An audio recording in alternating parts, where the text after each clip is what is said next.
ಮಾನವ ಜನ್ಮದ ಕಲ್ಯಾಣ, ಮಾನವ ಜೀವನದ ಪ್ರಗತಿ, ಮಾನವ ಜೀವನದ ವಿಕಾಸ, ಮನುಕುಲದ ಏಳಿಗೆ. ಈ ಜನ್ಮ ಸ್ವಾರ್ಥಕತೆ ಮಾಡಿಕೊಳ್ಳಬೇಕಾಗಿತ್ತು ಅಂತಂದರೆ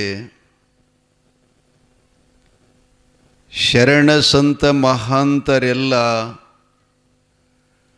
ವಚನದ ಮುಖಾಂತರವಾಗಿ, ಶ್ಲೋಕದ ಮುಖಾಂತರವಾಗಿ, ಉಪನಿಷತ್ತುಗಳನ್ನು ಆಧಾರದಲ್ಲಿಟ್ಕೊಂಡು ವೇದಾಂತದ ಚಿಂತನವನ್ನು ಮನುಷ್ಯನಿಗೆ ತನ್ನ ಮೂಲ ಸ್ವರೂಪದ ಜ್ಞಾನವನ್ನು ಮಾಡಿಕೊಡುವ ಸಲುವಾಗಿ ನಮ್ಮ ಜ್ಞಾನವೇ ನಮಗಿಲ್ಲದಂಗಾಗಿ ಮನುಷ್ಯ ಸದಾ ಕಷ್ಟ, ದುಃಖ, ದುಗುಡು, ಚಿಂತೆ, ಅನಾರೋಗ್ಯ ಹೀಗೆ ಅನೇಕ ತೊಂದರೆಗಳಿಂದ ಅನೇಕ ರೋಗಗಳಿಗೆಲ್ಲ ತುತ್ತಾಗಿದ್ದಾನೆ. ಆ ಒಂದು ಸಂತೋಷದ ಬದುಕು, ಸುಗಮವಾದಂಥ ಬದುಕು, ಸುಂದರವಾದಂಥ ಬದುಕು, ಆನಂದದ ಬದುಕು ನಮಗೆ ಸಿಗಬೇಕಾಗಿತ್ತು ಅಂತಂದ್ರೆ ಬಸವಣ್ಣನವರು ಏನು ಹೇಳ್ತಾರೆ? ಕಳಬೇಡ ಅಪ್ಪ, ಜೀವನದಲ್ಲಿ ನೀನು ಕಳ್ಳತನ ಮಾಡಬೇಡ. ಬಹಳ ಜನರ ದೇವ್ರ ಮೇಲೆ ಅಪರಾಧ ಮಾಡ್ತಾರೆ. ಬಸವಣ್ಣಪ್ಪ ನಮಗೆ ಹಂಗೆ ಮಾಡಬಾರ್ದಾಗಿತ್ತು, ಬಸವಣ್ಣಪ್ಪ ನಮಗೆ ಹಿಂಗೆ ಮಾಡಬಾರ್ದಾಗಿತ್ತು, ನಮ್ಮ ಮನ್ಯಾಗ ಹಿಂಗೆ ಮಾಡ್ದ, ಅವ್ರ ಮನ್ಯಾಗ ಹಂಗೆ ಮಾಡ್ದ, ಅವರಿಗೆ ಹಾಂಗಿಟ್ಟ, ನಮಗೆ ಹಿಂಗಿಟ್ಟ ಅಂತ ನಾವು ವಿನಾಕಾರಣವಾಗಿ ದೇವರ ಮೇಲೆ ಅಪವಾದ ಮಾಡುತ್ತೀವಿ. ಆದರೆ ನಾವು ನಿಜವಾಗಿ ಮಾಡಿದಂಥ ಕರ್ಮದ ಪರಿಜ್ಞಾನ ನಮಗಿರುವುದಿಲ್ಲ.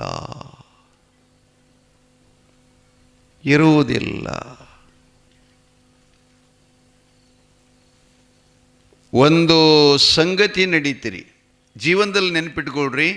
ಯಾರಿಗೂ ಯಾವ ಅಪತ್ತ ಕಷ್ಟಗಳು ಬರಲಿಕ್ಕೆ ಅದಕ್ಕೆ ಯಾರೂ ಹೊಣೆಗಾರರಲ್ಲ. ಯಾವ ದೇವರು ಕೂಡ ಸಾಕ್ಷಿ ಇಲ್ಲ ಅದಕ್ಕೆ. ಏನು ಸಾಕ್ಷಿ ಅಂತಂದ್ರೆ ನಾವು ಮಾಡಿದ ಕರ್ಮವೇ ನಮ್ಮ ಭೋಗಕ್ಕೆ ಸಾಕ್ಷಿಯಾಗಿ ಇರುತ್ತೆ. ಒಬ್ಬ ಸಾಧು ಪುರುಷ ಅಂದರೆ ನಿರಾಭಾರಿ ಇದ್ದವ. ಅವನಲ್ಲೇನು ಆಡಂಬರಿಲ್ಲ. ಒಂದು ಕೌಪೀನ, ಒಂದು ಜೋಳಿಗೆ, ಒಂದು ಕಮಾಂಡಲ, ಕೈಯೊಳಗೊಂದು ಯೋಗದಂಡ, ಇಷ್ಟೇ ಅವನ ವಸ್ತುಗಳು. ಆದರೆ ಭಕ್ತಾದಿಗಳವನಿಗೆ ಭಿಕ್ಷಾ ಕೊಡೋದ್ರ ಜೊತೆಗೆ ಒಂದಿಷ್ಟಿಷ್ಟು ಹಣನೂ ಕೂಡ ಕೊಡುತ್ತಿದ್ದರಂತ. ಅವು ಈಗಿನ ರೊಕ್ಕ ಅಲ್ರಿ, ಹಣ ಅಲ್ಲ, ಹಿಂದಿನ ಬಂಗಾರದ ನಾಣ್ಯಗಳು. ಸಾಧು ಒಂದ ಭೋಗ ಭಾಗ್ಯವನ್ನು ತೊರೆಯದು, ಆ ಬಳಿಕ ಸರ್ವಸಂಗ ಪರಿತ್ಯಾಗಿಯಾಗಿ ವಿಷಯ ವಾಸನೆಗಳನ್ನು ಅಳಿದು ನಿಸಂಗಿಯಾಗಿರುವಂಥವನಿಗೆ ಮತ್ತೆ ದುಡ್ಡು ಕೊಡ್ತಾರಲ್ಲ, ಇನ್ನು ವಲ್ಲಂತೀನಿ ಅವರ ಮನಸ್ಸಿಗೆ ನೋವಾಗುತ್ತೆ. ಅದಕ್ಕೆ ಅವರು ಕೊಟ್ಟಂಥ ಈ ಹಣದಿಂದ ಅವರಿಗೆ ಪುಣ್ಯ ಬರುವಂಥದ್ದು ಏನಾದರೂ ಒಂದು ಒಳ್ಳೆಯ ಕಾರ್ಯ ಮಾಡಬೇಕಂತ ಆ ಹಣವನ್ನು ಕೊಡುವುದನ್ನು ಸ್ವೀಕರಿಸಿದ.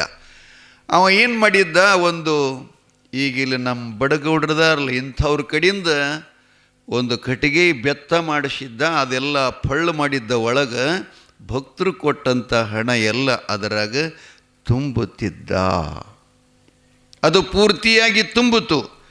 ಅವಾಗ ಏನು ಸಂಕಲ್ಪ ಮಾಡ್ತಾನೆ, ನಾನು ಕಾಶಿ ಯಾತ್ರೆ ಕೈಗೊಳ್ಳಬೇಕು, ಗಂಗಾ ಸ್ನಾನ ಮಾಡಿ ವಿಶ್ವನಾಥನ ಅಭಿಷೇಕ ಮಾಡಿ ಇವರೇನು ಕೊಟ್ಟಾರಲ್ಲ ಹಣ, ಇದನ್ನು ಅವರ ಹೆಸರ ಮೇಲೆ ಅಲ್ಲಿ ದಾಸೋಹ ಮಾಡಿದರೆ ಕೊಟ್ಟಂಥ ಭಕ್ತರಿಗೆ ಪುಣ್ಯ ಬರುತ್ತೆ ಅಂತ ಕಾಶಿಗೆ ಹೊರಟ.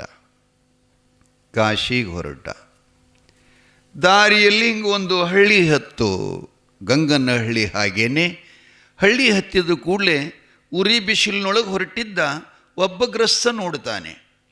ಅಯ್ಯಯ್ಯೋ, ಸಾಧು ಎಂಥ ಬಿಸಿಲಾಗುಂಟಾನಪ್ಪ ಅಂಥೇಳಿ ಮನೆಯಾಗಿಂದ ಎದ್ದು ಹೋಗಿ ಅವನ ಪಾದಕ್ಕೆ ನಮಸ್ಕರಿಸಿ, ಸ್ವಾಮಿ ಎಲ್ಲಿ ಹೊಂಟಿಯಪ್ಪ, ಇಂಥ ಬೆಂಕಿ ಅಂತ ಬಿಸಿಲು ಬಡಿತಾ ಇದೆಯಲ್ಲ, ಆಗ ಹೊರಟಿ ಎಲ್ಲಿ ಹೊಂಟಿ ಅಂತಂದ ಕೂಡಲೇ ಅವ ಸಾಧು ಹೇಳ್ತಾನೆ, ನಾನು ಕಾಶಿಗೆ ಹೊರಟಿದ್ದೀನಿ.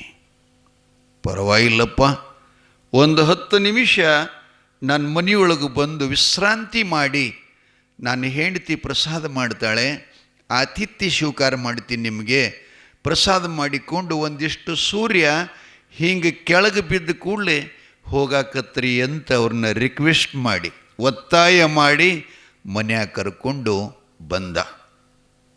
ಹೊರಸಾಕಿದ, ಕಂಬಳಿ ಹಾಸದ, ಅದ್ರ ಮ್ಯಾಲೆ ಅವ್ರನ್ನ ಕೂಡಿಸಿ ಮನೆಯಾಗಿಂದ ಕೊಡದಾಗಿ ನೀರು ತಗೊಂಡು ಅವರು ಪಾದ ಪೂಜೆ ಮಾಡಿ ಪಾದೋದಕ ತಗೊಂಡ. ಹೆಂಡತಿ ಬಿಸಿ ಬಿಸಿಯಾದಂಥ ಖಜ್ಜ ಮಾಡಿದ್ಲು, ಬಿಸಿ ಪಲ್ಯ ಮಾಡಿದ್ಲು, ಮನೆಯೊಳಗೆ ಆಕಳು ಹಿಂಡತಿತ್ತು, ಚಲೋ ಮೊಸರ, ಮಜ್ಜಿಗೆ, ಬೆಣ್ಣೆ ಎಲ್ಲವೂ ಕೂಡ ಆ ಮಹಾಪ್ರಸಾದವನ್ನು ಆ ಸಾಧು ಮುತ್ಯಾಗ ಮಾಡಿಸಿದ್ರು. ಆ ಬಳಿಕ ಅವನಿಗಂತಾರೆ, ಒಂದು 10 ನಿಮಿಷ ಈ ವರ್ಷಿನ ಮ್ಯಾಲೆ ಒಂದು ಜರ ಉರುಳಾಡ್ರಪ್ಪ ಅಂತ ತಲೆದುಂಬ ಇಟ್ಟು ಅವನಿಗೆ ವಿಶ್ರಾಂತಿ ಮಾಡ್ಲಿಕ್ಕೆ ಹಚ್ಚಿದ್ರು. ಇವ ಯಜಮಾನಿ ಏನು ಮಾಡ್ತಾನೆ, ಸಾಧು ಮುತ್ಯ ಕಾಶಿಗೆ ಹೊಂಟಾನ, ನಮ್ಮ ಜೀವನದೊಳಗಂತೂ ಕಾಶಿ ನೋಡೋಕ್ಕಾಗಲ್ಲ, ಹೋಗೋಕ್ಕಾಗಲ್ಲ, ಹೋಗೋರು ಸೇವಾ ಮಾಡಿದರೂ ಕೂಡ ವಿಶ್ವನಾಥನ ಆಶೀರ್ವಾದ ಆಗ್ತದೆ ಅಂಥೇಳಿ ಅವನು ಕಾಲು ಒತ್ತಾಕ ಶುರು ಮಾಡಿದೆವ. ಹೊರಸಿನ ಮೇಲೆ ಮಲ್ಕೊಂಡಂತ ಸಾಧುನ ಕಾಲು ಒತ್ತಾಕ ಶುರು ಮಾಡ್ದ. ಆವಾಗ ಒಂದಿಷ್ಟು ಅವನಿಗೆ ನಿದ್ರೆ ಹತ್ತು. ಅವ ಪಕ್ಕದಲ್ಲಿ ನಿಟ್ಟಿದ್ದಲ್ಲ ಕಟ್ಟಿಗೆ ಬೆತ್ತ, ಭಾಳ ಸುಂದರಿತ್ರಿ ಅದು ನೋಡಲಿಕ್ಕೆ. ಇವ ಕಾಲು ಒತ್ತಗೋತ ಆ ಬೆತ್ತ ಹಿಂಗೆ ಕೈಯಾಗ ತಗೊಂಡ ನೋಡಲಿಕ್ಕೆ ಕಟ್ಟಿಗೆ ಅದ, ಎತ್ತಿದ್ರೆ ಕಬ್ಬು ನಂಗೆ ವಜ್ಜೆ ಹತ್ತದಲ್ಲ, ಏನಿರ್ಬೋದು ಇದ್ರೊಳಗೆ ಅಂತ ಹಿಂಗೆ ಅಲಗಾಡಿಸಿದ ಕೂಡಲೇ ಮತ್ತು ಒಳಗೆಲ್ಲ ಬಂಗಾರ ನಾಣ್ಯ ಇದ್ದು ಅಲ್ರಿ, ಅದು ಝನಕ್ ಅಂತ ಆವಾಜ್ ಬಂದು ಕೂಡಲೇ ಏನೋ ಹಾಕ್ಯಾನ ಮುತ್ತೆ, ಏನು ಹಾಕಿರ್ಬೋದು ಅಂಥೇಳಿ ಆ ಮ್ಯಾಗಿಂದ ಏನು ಮುಚ್ಚಾಳಿತ್ತಲ್ಲ ಅರ್ಧ ತೆರೆದು ನೋಡ್ತಾ ಇದ್ದಾನ. ಅವನ ಕಣ್ಣು ಕೊರಿಯುವಂಗೆ ಬಂಗಾರದ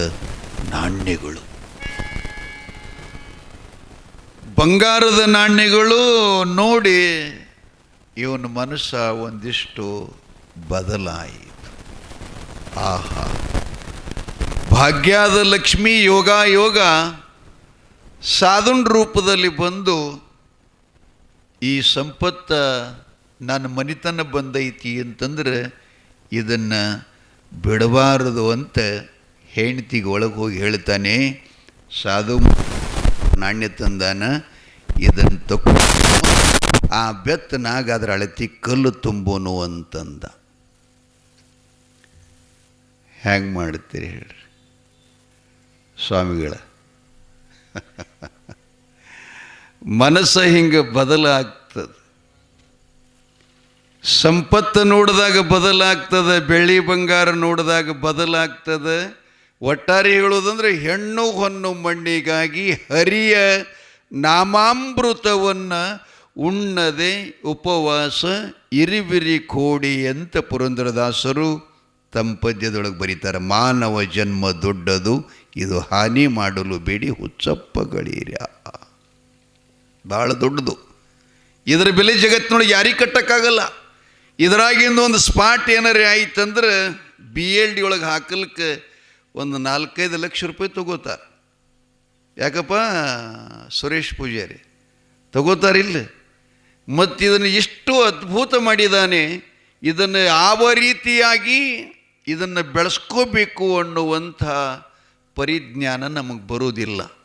ಇರಲಿ, ಕೇಳಿ, ಭಾಳ ಚಲೋ ಅದು. ಏನಾಗಿತ್ತಪ್ಪ? ಬೆತ್ತಿನೊಳಗಿರತಕ್ಕಂಥ ಬಂಗಾರದ ನಾಣ್ಯಗಳು ಗಂಡ ಹೆಂಡತಿ ಖುಲ್ಲಾ ಮಾಡಿಕೊಂಡ್ರು, ತಕ್ಕೊಂಡು ಅದ ಗಾತ್ರದ ಹಣದ ಅಳತೆಯಷ್ಟು ಹಳ್ಳಗಳು ಒಳಗೆ ತುಂಬಿ ಮತ್ತೆ ಹ್ಯಾಂಗೆ ಬೆತ್ತಿತ್ತು ಹಾಗೇ ಅವನ ಮಗ್ಗಲ್ಕಿಟ್ಟು ಮತ್ತೆ ಕಾಲು ಒತ್ತಾಕ ಶುರು ಮಾಡ್ದ. ಅರ್ಧ ಗಂಟೆದೊಳಗೆ ಅವ ಎದ್ದ. ಅಪ್ಪ ಹೊತ್ತು ಭಾಳ ಆತಲ್ಲೋ, ನಾ ಹೋಗಬೇಕು ಅಂತ ಎದ್ದ. ಕೈಕಾಲು ಮುಖಕ್ಕೆ ನೀರು ಕೊಟ್ಟರು, ಮುಖ ತಕ್ಕೊಂಡ, ಭಸ್ಮ ಹಚ್ಕೊಂಡ, ಹಾಲು ಕಾಶಿ ಕೊಟ್ಟರು. ಮೊದಲೇನು ಪ್ರೀತಿ ಮಾಡ್ತಿದ್ರು ಅದಕ್ಕೆ ಜಾಸ್ತಿ ಪ್ರೀತಿ ಮಾಡ್ಲಿಕ್ಕತ್ರು. ಅರ್ಥ ಆಗ್ತದಲ್ಲ ನಾ ಹೇಳೋದು? ಯಾರು ಎದ್ರ ಸಲುವಾಗಿ ನಮ್ಮನ್ನು ಪ್ರೀತಿ ಮಾಡ್ತಾರೆ ಅನ್ನೋದನ್ನು ಅರ್ಥ ಮಾಡ್ಕೋಬೇಕು ಜೀವನದೊಳಗೆ. ಇದೇ ಜಾಗೃತಿ, ಇದೇ ಸಾವಧಾನ ನೋಡಿರ್ಬೇಕಾದ್ರೆ. 1,000 ರೂಪಾಯಿ ನಮಗೇನಾರ ಕಡ ರೊಕ್ಕ ಬೇಕಾಗಿ ಅಂದ್ರೆ ತಗೊಳ್ಳೋವನಿಗೆ ನಮ್ಮ ಗುಡಿಯಾಗಿನ ಬಸವಣ್ಣಪ್ಪ ಸುಳ್ಳ ನೀನೇ ಕರೆಯತ್ತಾರ. ಹೌದಲ್ಲ? ಇಷ್ಟು ಹುಷಾರಿ ಜನ ಅದರಿ ಅನ್ನಬಾರ್ದು. ಆ ದುದಿಗಿ ಸಾಹುಕಾರಗಳು ಸುಳ್ಳ, ಅವು ನೀವೇ ರೊಕ್ಕ ತಗೊಳ್ತಾನೆ. ಸರ್ವಜ್ಞ ಒಂದು ಮಾತು ಹೇಳ್ತಾನೆ, ಸಾಲ ಕೊಂಬು ಒಯ್ಯುವಾಗ ಹಾಲ ಬಾನುಂಡಂತೆ ಸಾಲಗಾರನು ಬಂದು ಕೇಳಿದಾಗ ಮುಕ್ಕಳಿಗೆ ಚೇಳ ಕಡದಂತೆ. ತಗೊಳ್ಳುವಾಗ ಎಷ್ಟು ಪ್ರೀತಿ ಇರ್ತದೆ, ನಾವು ವ್ಯವಹಾರದಲ್ಲಿ ಅಲ್ಲೇ ಕೆಡ್ತೀವ್ರಿ. ಸಮಯಕ್ಕೆ ಸಾಧಿಸಿ ಯಾರ ಕಡೆಯಿಂದನೂ ಕೂಡ ಸಾಧಿಸ್ಕೊಳ್ತೀವಿ. ಸಾಧಿಸ್ಕೊಂಡು ಬಳಿಕ ವಾಪಸ್ ಅವರಿಗೂ ಕೊಡೋದಂದ್ರೆ ಬಹಳ ಬ್ಯಾನಿ ಬರುತ್ತದೆ. ಹಿಂಗೆ ಬರಬಾರ್ದು. ನೀವು ತಗೊಳ್ಳುವಾಗ ಎಷ್ಟು ಪ್ರೀತಿ ಇಟ್ಟು ನೋಡ್ರಿ, ಅದಕ್ಕಿಂತಲೂ ಹೆಚ್ಚಿನ ಪ್ರೀತಿಯನ್ನು ವಹಿಸ್ಕೊಂಡು ಅವನಿಗೆ ವಾಪಸ್ ಮಾಡಬೇಕು. ಇದು ಮನುಷ್ಯ ಧರ್ಮ. ಭಾಳ ಮಂದಿ ಇರ್ತಾರೆ, ಏನು ಹರಾಮ್ ಕೊಟ್ಟಾನೇನು ಬಡ್ಡಿನೇ ತೊಗೊಂಡಾನಂತ. ಅರೇ ಪುಣ್ಯಾತ್ಮ, ಅದ ಬಡ್ಡಿ ಕೊಡಕ್ಕೆ ಸಿಗಲಾರ್ದಕ್ಕಾಗಿ ಬಾಯಾಗ ಹಳ್ಳ ಹಾಕ್ಕೊಂಡು ತಿರುಗಾಡ್ತಿದ್ದು ಇವರೆಲ್ಲ. ಸಮಯ ಹೊಡೆದಾನಿಲ್ಲವ. ಇದನ್ನು ಪ್ರತಿಯೊಂದು ಮನುಷ್ಯ ವಿಚಾರ ಮಾಡಬೇಕು. ನಾವು ಸಾಮಾನ್ಯ ಜೀವನದಲ್ಲಿ, ವ್ಯಾವಹಾರಿಕ ಜೀವನದಲ್ಲಿ ನಡೆಯಕ್ಕೆ ಬರಲಂದ ಬಳಕ ಪಾರಮಾರ್ಥದ ಜ್ಞಾನ ನಮಗೆ ಹೆಂಗಾಗ್ತದೆ? ಪಾರಮಾರ್ಥ ಸುಲಭ ಏನದು? ಅದೇನು ತಾಂಬಾದ ಸಂತೆಗೆ ನಿಮ್ಮ ಮೆಂತಿಪಲ್ಲಿ ಸೂಡೇನು? ಬಂಧುಗಳೇ, ಲಕ್ಷದಾಗಿರಲಿ, ಅವನು ಜಾಸ್ತಿ ಪ್ರೀತಿ ಮಾಡಾಕತ್ರು. ಕಳಿಸ್ಕೊಟ್ರು, ಹೋದ. ಕಾಶಿಗೆ ಹೊರಟವ. ಈ ಕಡೆ ಗಂಡ ಹೆಂಡತಿಗೆ ಭಾಳ ಸಂತೋಷ ಆಯಿತು. ಯಾರೂ ನೋಡಿಲ್ಲ. ಯಾರು ನೋಡ್ಯಾರನಪ್ಪ? ಯಾರು ನೋಡಿಲ್ಲ. ಆದರೆ ಅವರೊಳಗಿರುವವನೇ ನೋಡ್ಯಾನ. ಆತ್ಮರಾಮ ಪ್ರತಿಯೊಬ್ಬರ ಹೃದಯದೊಳಗದನ ಪರಮಾತ್ಮ. ಎಲ್ಲರಿಗೂ ಗುರುತದ, ನೋಡಾವ ಅದಾನಿ.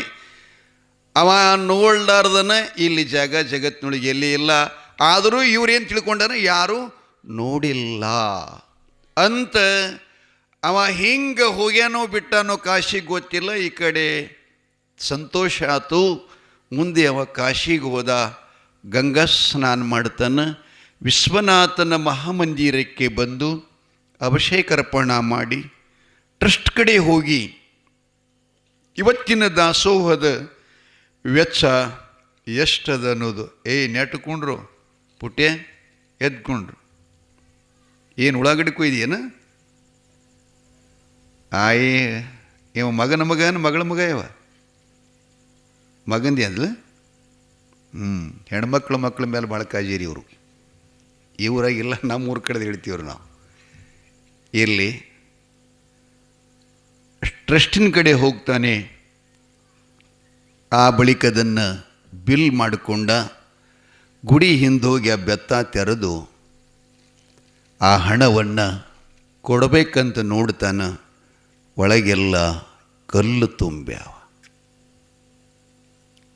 ಹೀಗಾಯ್ತು ಅವನ ಮನುಷ್ಯಗೆ, ನಾ ಸಾಧುವಾಗಿ ಏನು ಪ್ರಯೋಜನ, ಯೋಗಿಯಾಗಿ ಏನು ಪ್ರಯೋಜನ, ತ್ಯಾಗಿಯಾಗಿ ಏನು ಪ್ರಯೋಜನ, ಎಲ್ಲವೂ ಬೇಡ ಅಂತ ತ್ಯಾಗ ಮಾಡಿ ಸಾಧು ವೇಷದಲ್ಲಿ ಇದ್ಕೊಂಡು ಭಕ್ತಾದಿಗಳು ಕೊಟ್ಟಂಥ ಹಣ ಸಂಗ್ರಹ ಮಾಡಿ ವಿಶ್ವನಾಥನಲ್ಲಿ ಅನ್ನದಾಸೋಹ ಮಾಡಿ ಕೊಟ್ಟಂಥವ್ರಿಗೆ ಪುಣ್ಯ ಬರಬೇಕಂತ ಮಾಡಿದ್ದೆ.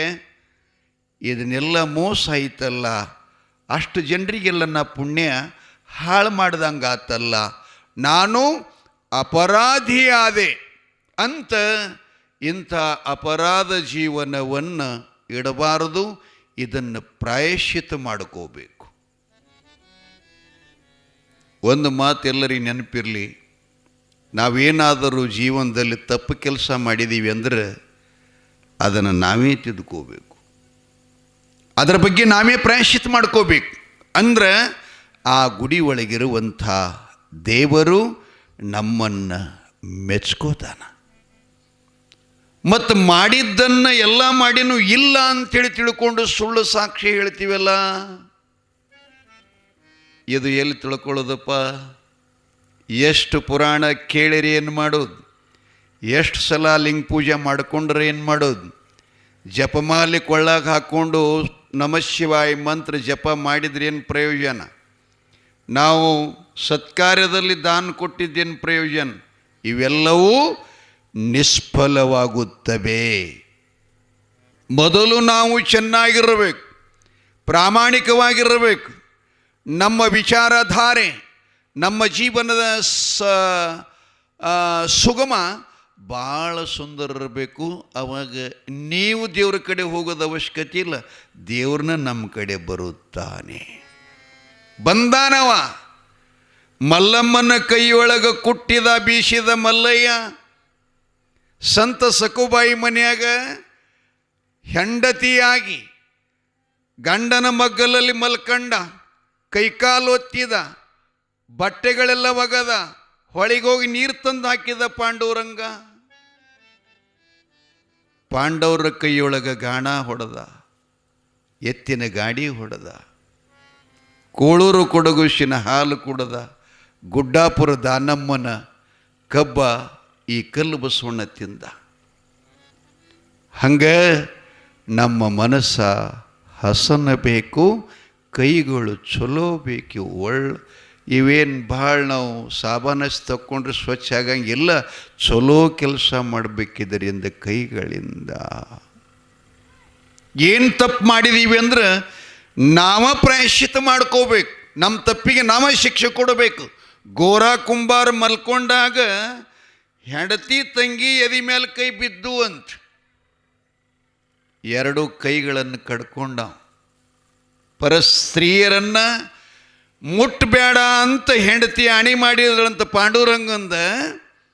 ಇನ್ನು ಪಾಂಡುರಂಗಗೆ ನಾನು ಭಕ್ತನಾಗೇನು ಪ್ರಯೋಜನ, ಅವನ ಗುಣಗಾನ ಮಾಡಿ ಏನು ಪ್ರಯೋಜನ? ಈ ಕೈಗಳು ಕೈತಾಳ ಹಿಡ್ಕೊಂಡು ಕುಣಿಯುವುದು, ತಂಬೂರಿಯನ್ನು ಬಾರಿಸೋದು, ಇಂಥ ಕೈಗಳು ಆಣಿ ಇಟ್ಟು ಬಳಕ ನಮ್ಮಪ್ಪಗೆ ನಾ ಮೋಸ ಮಾಡೋದಲ್ಲಿ ಇಂಥ ಕೈಗಳು ಯಾಕಿಡಬೇಕಂತ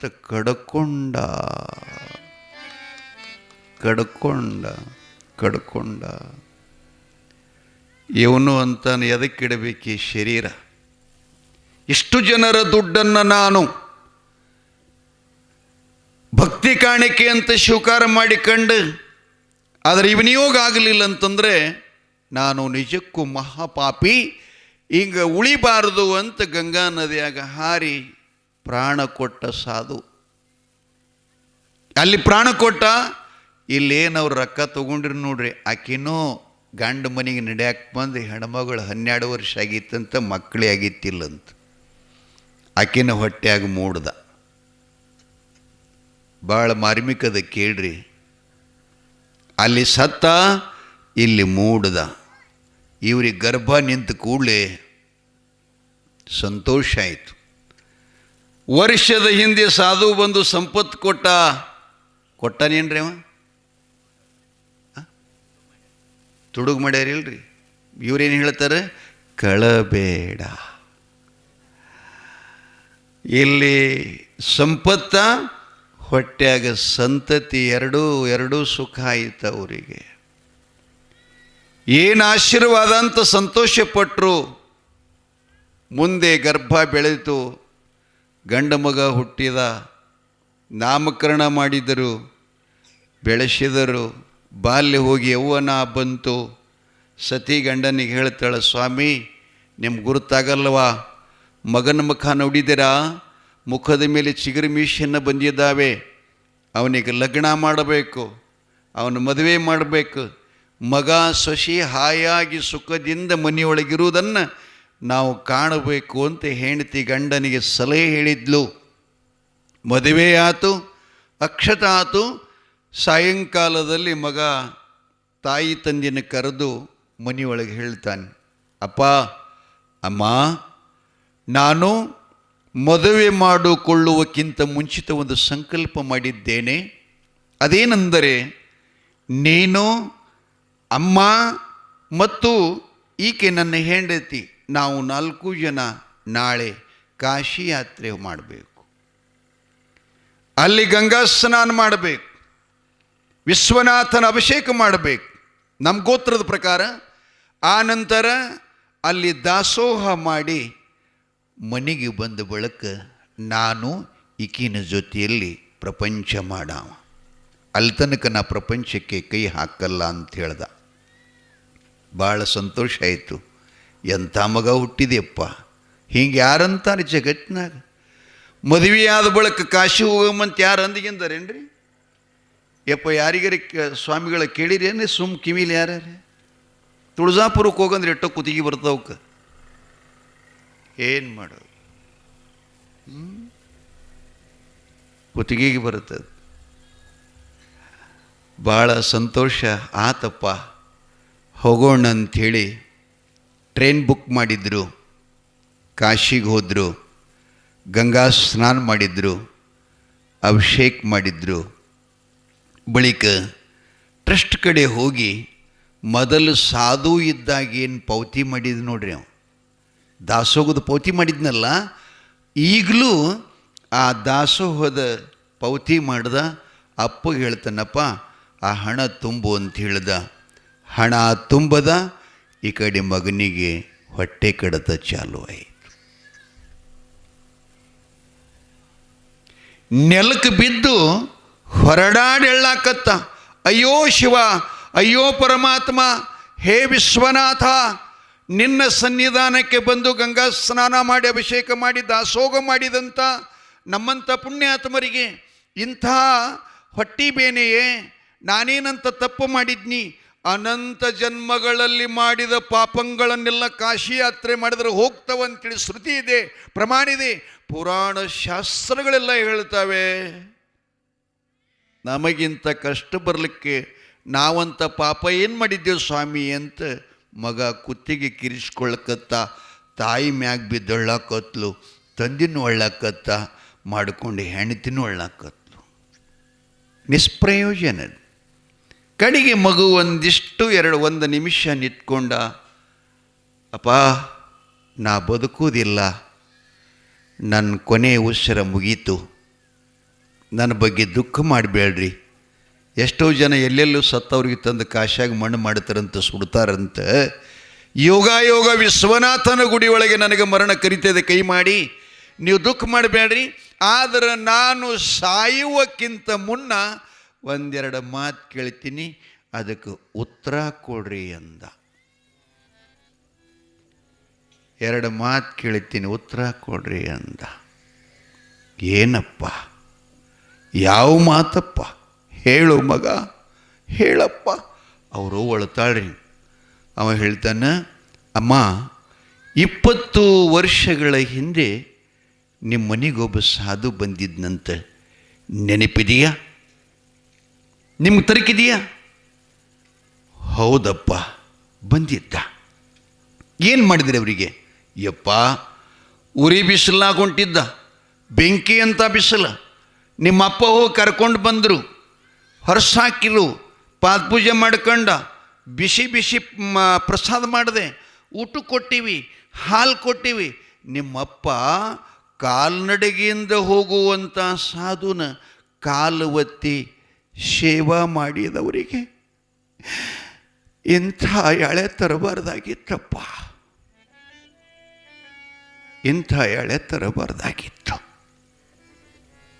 ಮಗು ಅಂದ, ಇಷ್ಟೇ ತಾನೇ, ಇಷ್ಟೇ ಮಾಡಿದ್ದೀರಾ, ಮತ್ತೇನು ಮಾಡಿದ್ರಿ ಅಂತ.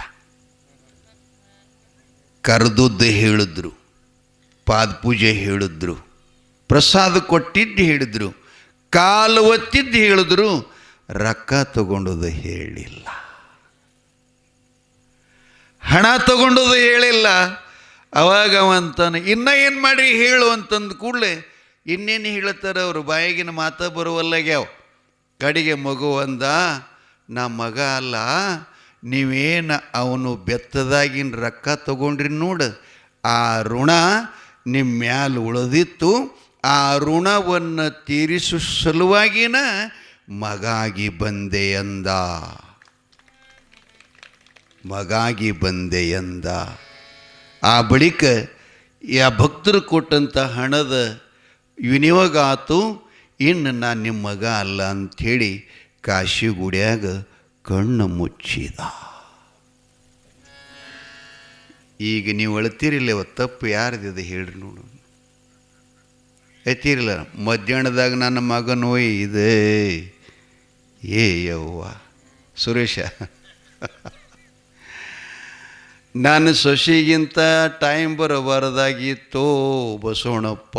ಅವ ಏನು ಮಾಡ್ಬೇಕಪ್ಪ, ನೀವು ಮಾಡಿದ ಕರ್ಮಕ್ಕೆ ಸುಮ್ಮನೆ ಒಟ್ಟು ಒಳುವುದೆಲ್ಲ ನಿಮ್ಮದು ತಕರಾರು, ಅಕ್ಕರೇನೇ ಅದು ಕರೆ ಸತ್ಯ ಇಲ್ಲ. ಯಾರೋ ಯಾವಾಗ ಸೈಲಿಕ್ಕೆ ಯಾರಿಗೆ ಯಾವ ರೋಗ ಬರ್ಲಿಕ್ಕೆ ಅದು ಯಾವ ಕಾರಣ ಇಲ್ಲ.